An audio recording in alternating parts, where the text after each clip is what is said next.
സൽമാനുൽ ഫാരിസി റളിയല്ലാഹു അൻഹു പൂർവകാല വേദങ്ങളിൽ നിന്ന് നബിതങ്ങളുടെ വിശേഷണങ്ങൾ പഠിച്ചു. 3 പ്രധാനപ്പെട്ട വിശേഷണങ്ങൾ അവസാനത്തെ പ്രവാചകൻ ഉണ്ടായിരിക്കുമെന്നാണ് പഠിച്ചത്. 1, പ്രവാചകത്വത്തിന്റെ പരിസമാപ്തിയുടെ മേൽ അറിയിക്കുന്ന ഒരു മുദ്ര മുതുകത്തുണ്ടായിരിക്കും എന്നതാണ്. 2-മത്തേത് സ്വതക്ക ഭക്ഷിക്കുകയില്ല, ഹദിയ ഭക്ഷിക്കും എന്നതായിരുന്നു. 2-മത്തേത് സ്വതക്ക ഭക്ഷിക്കുകയില്ല എന്നതും 3-മത്തേത് ഹദിയ ഭക്ഷിക്കും എന്നതുമായിരുന്നു.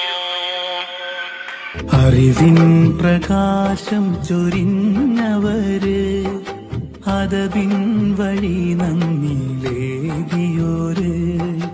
അഖ്ലിന്നക്കിൽ തീറ്റിയുള്ളവര്, ഫിക്റിൻ ഇരുൾ മാറ്റി തന്നവര്, ആഖിറും